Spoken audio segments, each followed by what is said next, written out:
Greetings, adventurers. You're listening to The Quiet Journeys of Professor Atwood with me, Professor Atwood. I'm glad you're here, and I can't wait to tell you about my latest journey. Don't worry, it's a safe space. I'll handle all the danger for you. I designed these stories to help you relax, chill anxiety, and go to sleep. Maybe they'll even put a smile on your face, even if it's a sleepy smile. So please, settle in, relax, and prepare to quietly drift off with me to parts known, unknown, and even some places in between. Comfortable? Very well. Let's get underway.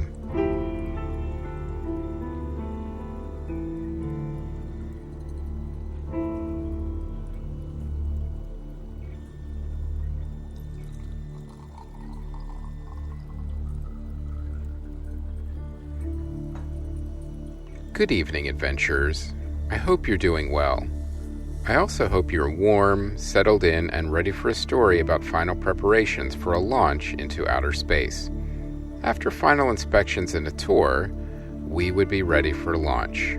I'll also tell you about a very unusual coffee shop. Now, as you remember from last time, we had just completed the abbreviated astronaut training, and while everyone performed admirably, we did lose our original space chef, Beverly, to the unforgiving nature of the NASA training centrifuge.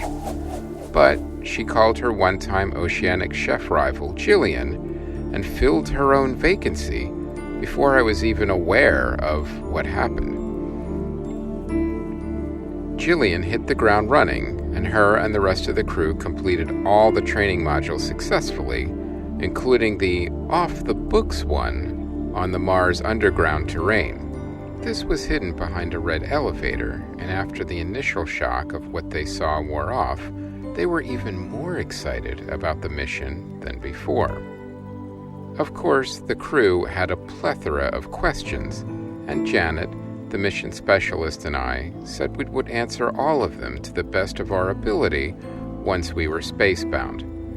No, of course, there was a good amount of information about this journey that I still didn't have myself, other than that it was to find out what happened to a missing Mars mission, a mission that my son happened to be a part of.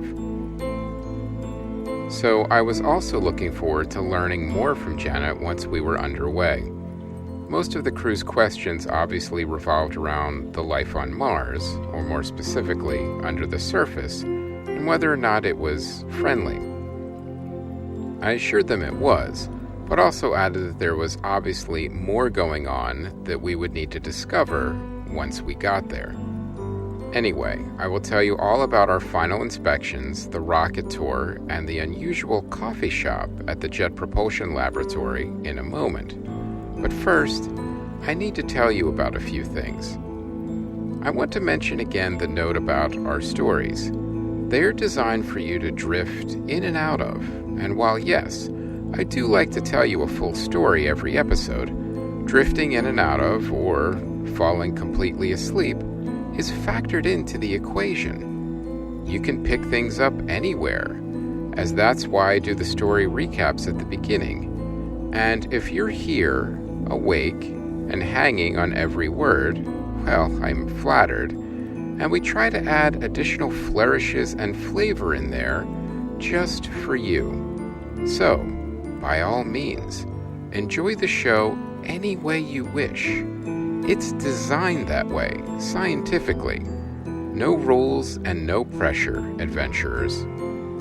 I'd also like to nudge you to rate the show with a bunch of stars. Reviews are great too. It's always nice to read pleasant things about what we're doing over here.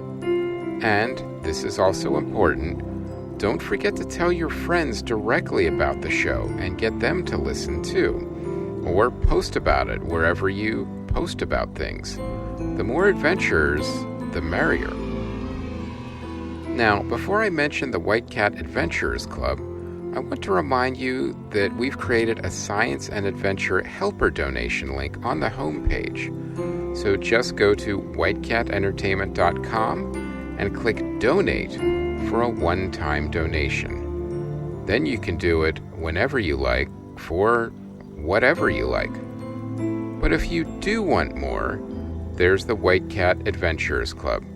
How about sometimes early access and ad-free listening to all the shows, and an exclusive look at my very irregular journal.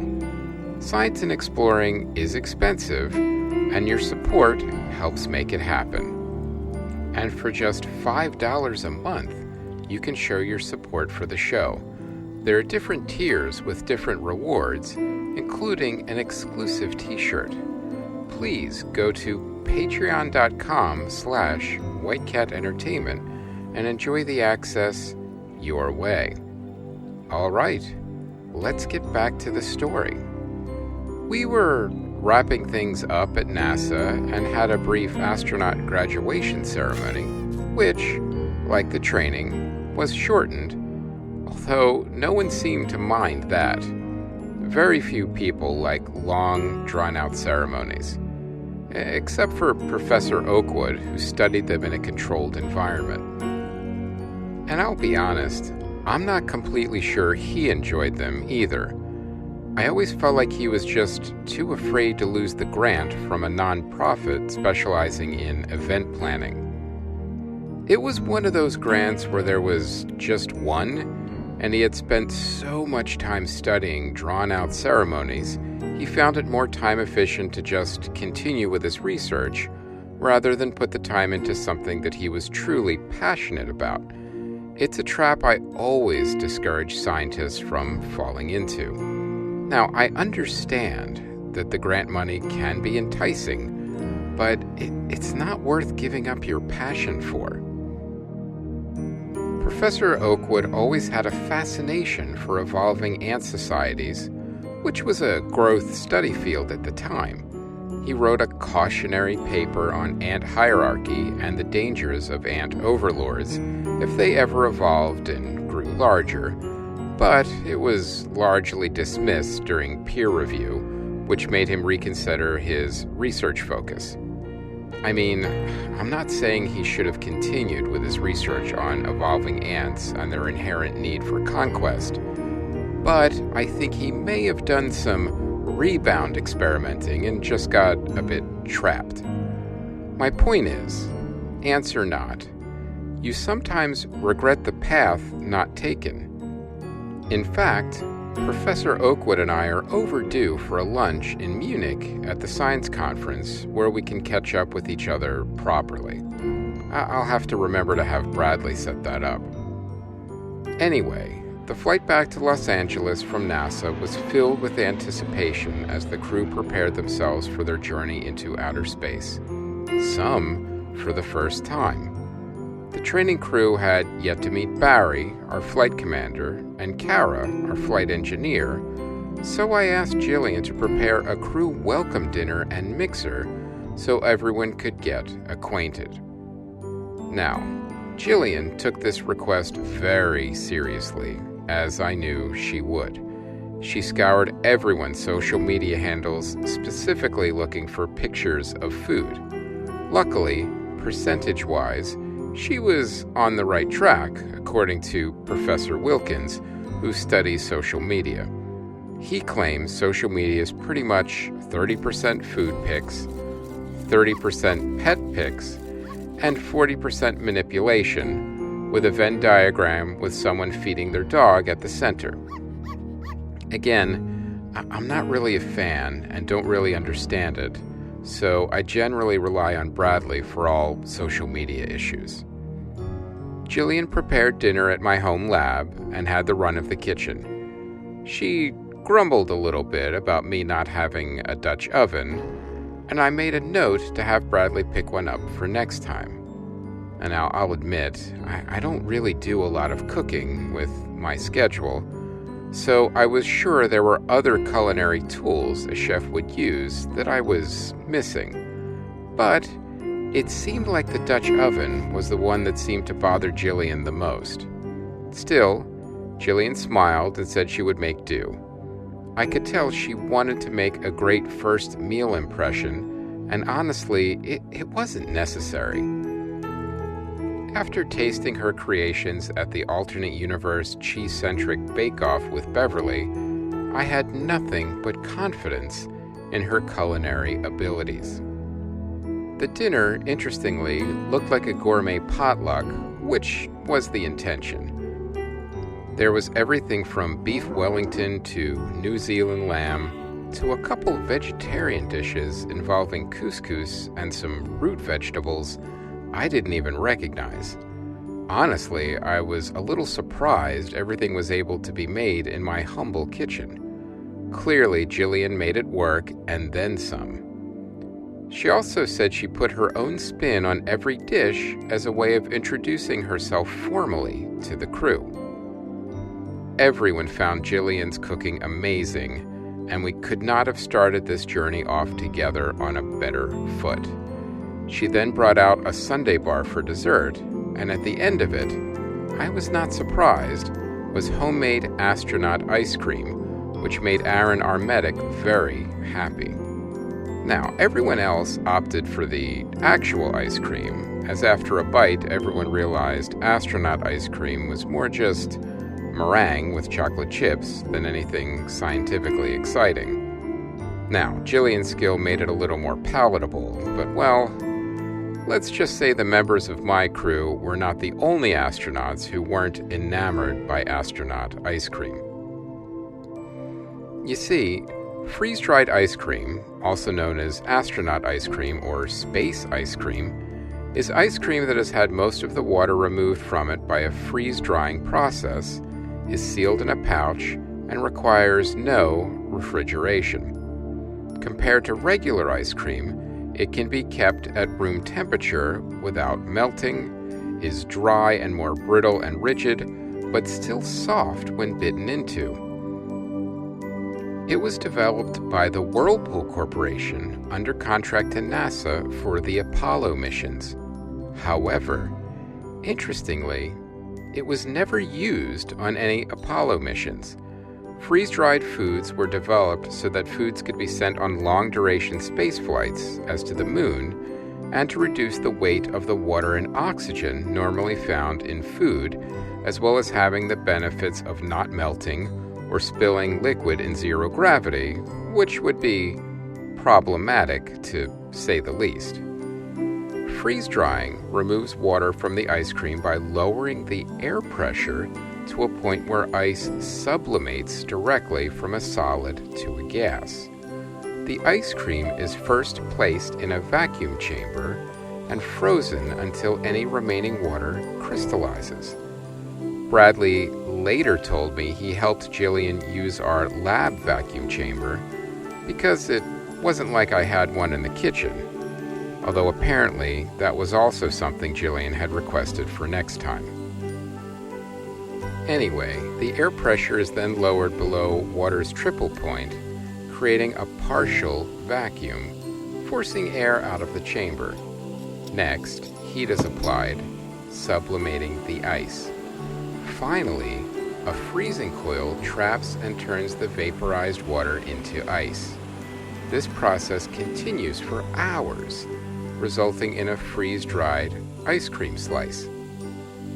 Freeze-dried ice cream is sold by mail order and is common in science museums and NASA Visitor Center gift shops, sometimes accompanied by other freeze-dried foods as well. It's space tourist food, basically. Now, as I mentioned, freeze-dried foods were initially developed for the Mercury missions.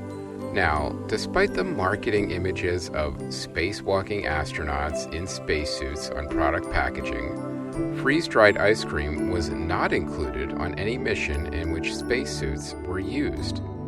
The only evidence for freeze-dried ice cream ever having flown in space is the menu for the Apollo 7 mission, on which it is listed for one of the meals.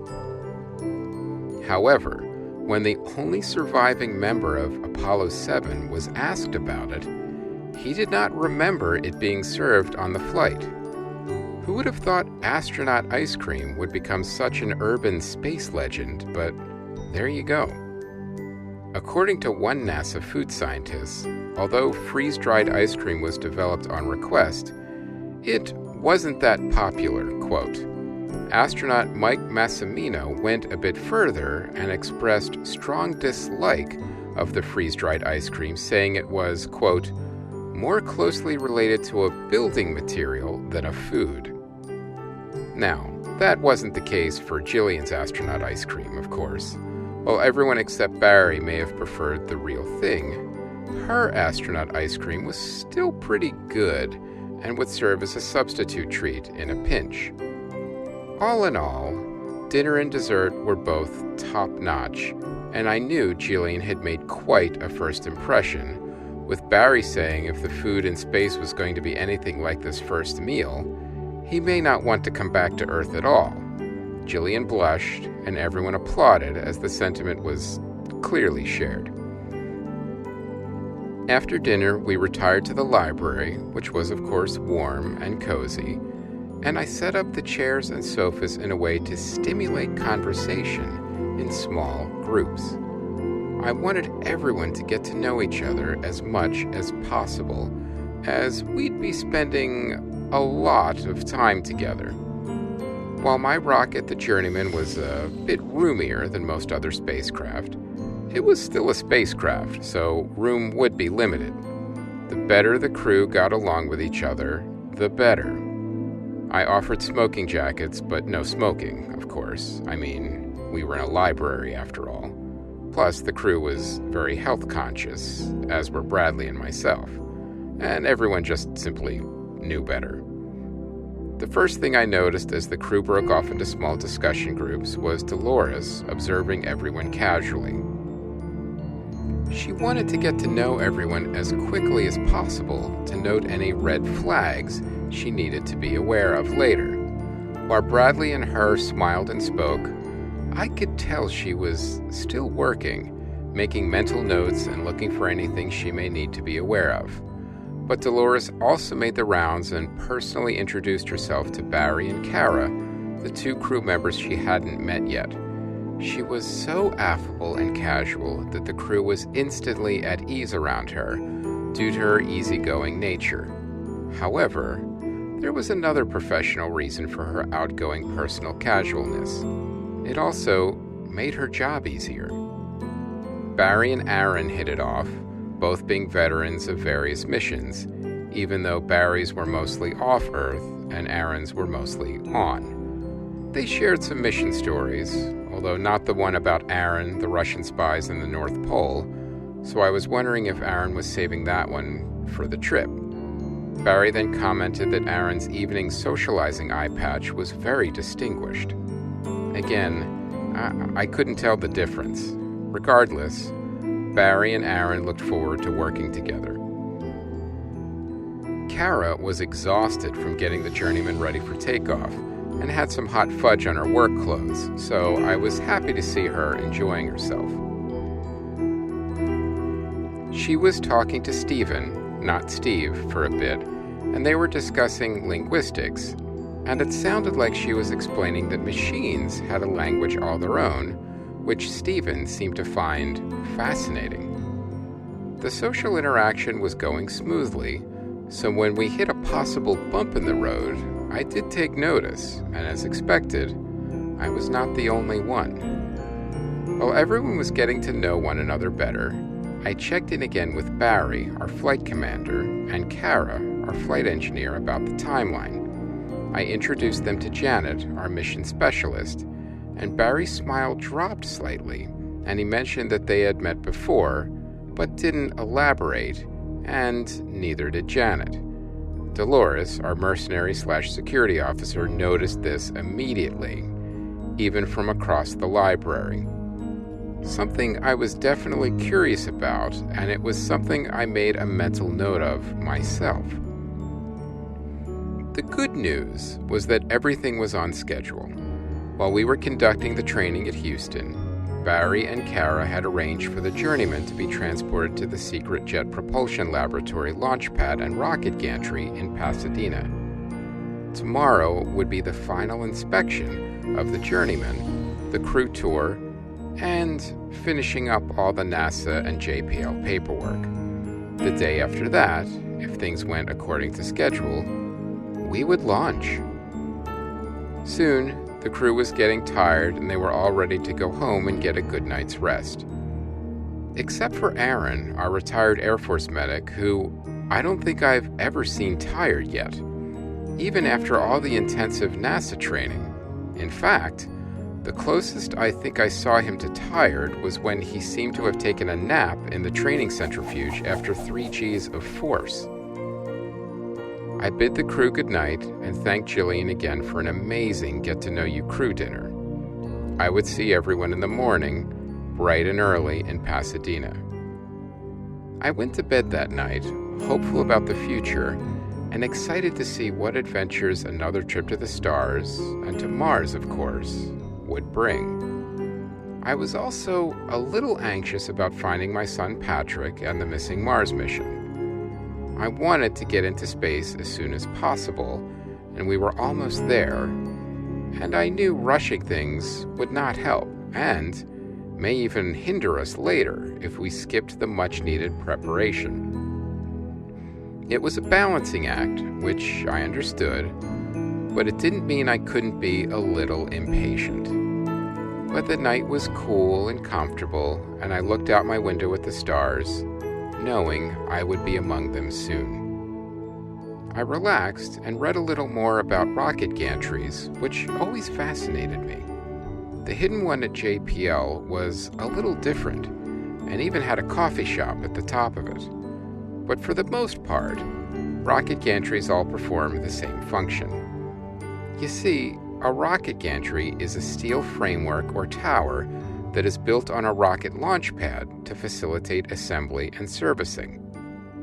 An umbilical tower, another very odd name for a rocket gantry, also usually includes an elevator which allows maintenance and crew access. Immediately before ignition of the rocket's motors, all connections between the tower and the craft are severed, and the bridges over these connections pass often quickly swing away to prevent damage to the structure or vehicle. Anyway, during the Space Shuttle program, the structures at the launch complex contained a 2-piece access tower consisting of the Fixed Service Structure, FSS, and the Rotating Service Structure, RSS. The FSS permitted access to the shuttle via a retractable arm and a, quote, beanie cap to capture vented LOX, which is liquid oxygen, from the external tank. The RSS contained the payload changeout room, which offered clean access to the orbiter's payload bay, protection from the elements, and protection from the winds up to 60 knots. Now, NASA engineers have been working on a rocket gantry that is a bit more modular and flexible for spacecraft of differing sizes and shapes, including ones still in development, but it's years away at the earliest. Although some of the early prototype models have been impressive, instead of a coffee shop, one prototype rocket gantry had a full rotating restaurant on top called the Milky Way, and it even had a proposed attached bar named the Ion Storm. Now, the fixed service structure on pad 39A was constructed from most of the top of the umbilical tower of Mobile Launcher 2, while the FSS that was on 39B was constructed from most of the top of the umbilical tower of Mobile Launcher 3. Now, Mobile Launcher 3 would later become Mobile Launcher Platform 1 for the Space Shuttle. In 2011, NASA removed both the fixed and rotating service structures from their pad at LC-39B to make way for a new generation of launch vehicles.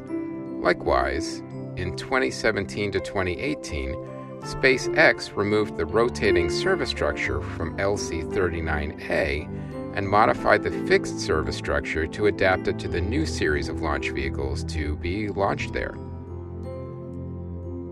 Certain rockets, such as the Delta and the Saturn V, use structures consisting of a fixed portion, formerly called, like I said, the umbilical tower, and a mobile portion, which is moved away from the vehicle several hours before launch. The mobile portion is often the part called the gantry, but space program nomenclature aside, Anytime you can use the words rocket gantry instead of umbilical tower, you should. Now, here's some interesting inside information. NASA had a white room, which was the small area used by NASA astronauts to access the spacecraft during human flights up through the Space Shuttle program. The room took its name from the white paint, which was used on the Gemini. The room was first used in Project Mercury. Its use in white color, since Gemini, continued through subsequent programs of Apollo and the Space Shuttle. NASA used this room for astronaut final preparations before entering the spacecraft, such as donning parachute packs, putting on helmets, and detaching portable air conditioning units. Now, after 2014, NASA planned to move the White Room to a museum. As the crew of the Dragon Demo 2 mission, SpaceX used the term White Room to refer to the end of the crew access arm at LC-39A. On the first launch attempt, NASA and SpaceX began a tradition to sign the NASA meatball logo for NASA launches, or the SpaceX logo for private launches, at the end of the crew access arm. A bit of astronaut tradition before going into outer space. The JPL gantry didn't have a white room. The space was needed for the coffee shop. No one seemed to mind, as it had the best mocha lattes in Pasadena. I smiled and thought about the rocket gantry. I always enjoyed going up into their elevators. It built the anticipation for the trip, and the view can't be beat. I thought of the journey ahead and what new wonders we would experience. I smiled as I slowly drifted off to sleep. The next morning was warm, bright, and clear. The perfect day for a final rocket inspection.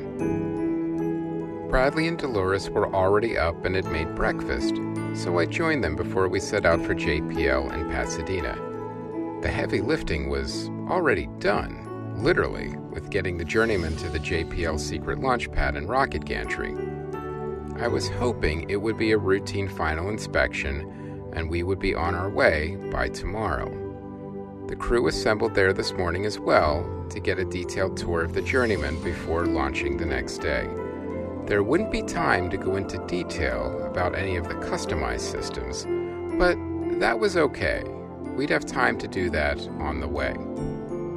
Professor Armstrong, an old friend and no relation to Neil, greeted me at the entrance to JPL. I introduced him to the crew, and after all the clearance checks were completed, we headed to the hidden launch pad and rocket gantry.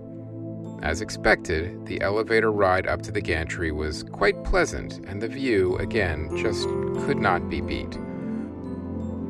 We all stopped at the coffee shop at the top for a latte. In honor of the White Room, the coffee shop was named the White Dwarf, but they do have a Red Dwarf coffee, which is cooler than a regular coffee, and seems to have a special meaning for fans of old BBC comedies, apparently. Barry ordered one, and said it was like drinking a piece of British sitcom history. I'll admit it, when it comes to pop culture, I don't always understand what everyone is talking about. Anyway, after everyone had finished their beverages of varying temperatures, it was time for the final inspection and tour of the journeyman. In order to save time, we would split up, with Bradley taking the touring duties and I would supervise the final inspections. Since Flight Commander Barry and Flight Engineer Kara had been over every inch of the journeyman while we were conducting the NASA training, they, along with Janet, the mission specialist, started the final inspections. We began the inspections in the engine room. Kara told me she was quite impressed with the customized quad-ion engines. She said she examined the xenon tanks too, and everything was operational and all the tanks were full. As I'm sure you remember from last time we toured the rocket room, the most common propellant used in ion propulsion is xenon, an odorless gas, which is easily ionized and has a high atomic mass, thus generating a desirable level of thrust when ions are accelerated. It is also inert and has a high storage density. Therefore, it is well suited for storing on spacecraft. Even on long trips, I always have plenty of xenon. We wouldn't need too much, as we were only going to Mars, but again, it's always good to be prepared. I have a reserve tank of xenon in my spacecraft for any such contingencies. Now, Janet was busy taking notes as the inspection continued. We ran diagnostics on the life support systems, internal software systems, medical and archive systems, and of course the recreational systems. Everything was working properly, including the temporal dampeners. Kara smiled. She had been able to get them to work and even was able to improve them and shaved another 5 years off of long-distance time relativity. I was impressed. I look forward to reviewing her data. Meanwhile, Bradley took Dolores, Stephen, not Steve, Jillian, and Aaron on the tour. They were all a little surprised with the roominess of the journeyman, even though they hadn't been on a spacecraft before. Now, I did have space and weight to consider in the journeyman's design, so I had to consolidate some space, unfortunately.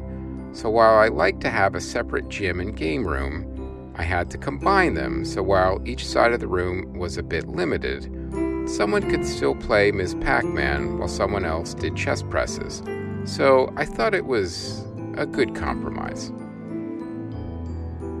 Everyone thought the living quarters were roomier than expected and appreciated the little extra comfort touches, like the memory foam mattresses. Everyone also liked the personal Wi-Fi and flat screens in every room. Jillian loved the galley and was pleasantly surprised with the size and layout. She had some suggestions, of course, and I would see about implementing them for the next mission. Aaron lingered in sickbay to familiarize himself with the layout, and Stephen took an added interest in the mobile vehicles in the journeyman's own launch bay. Bradley then showed him his favorite part of the ship, the observation deck, which had an almost panoramic window to really get a view of outer space. Dolores gently squeezed his hand, and when Bradley told me about the tour later, he said he and Dolores were looking forward to spending time on the observation deck for experiencing the vastness of space and also to help her with her astrophobia. Bradley was always thinking of others. I wish I could take credit for his good and honest nature, but I only refined it. He came to me that way. I am quite proud of him. Anyway, tomorrow was launch day. I could feel the anticipation and the excitement. We were all ready. I then noticed a bit of a troubled look on Janet's face, and I was wondering if there was something she needed to tell me, and she did let it slip that there was something she did want to tell me, but it had to wait until we were en route.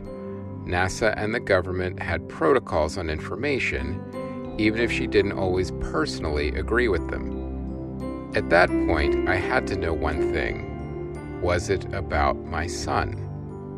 And she assured me it wasn't, which made me feel better for a moment.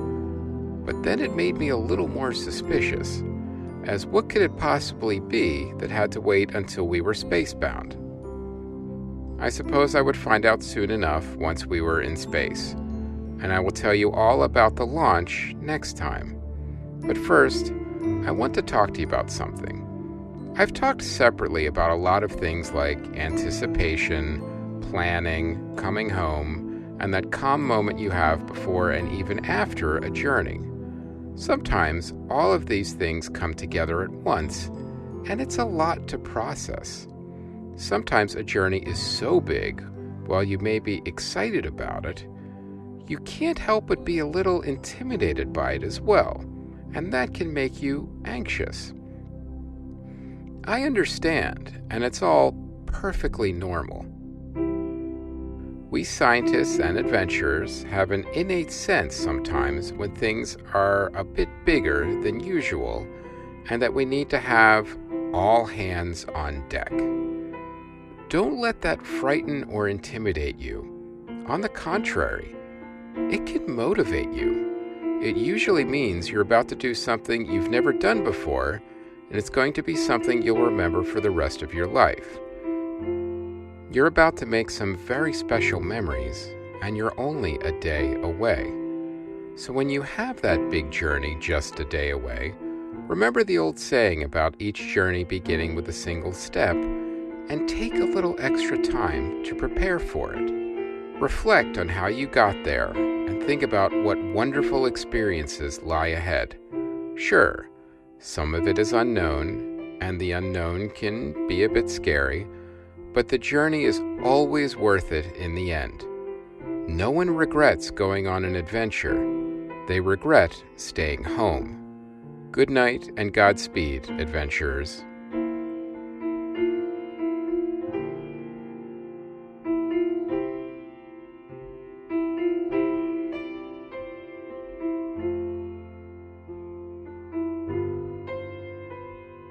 The Quiet Journeys of Professor Atwood was created, written, and performed by Chris Mancini and produced by White Cat Entertainment. It is a work of fiction. Maybe. Music and sound design by Ron Tansky at rontanskymusic.com. For more info and merchandise, including t-shirts, mugs, and blankets, go to whitecatentertainment.com.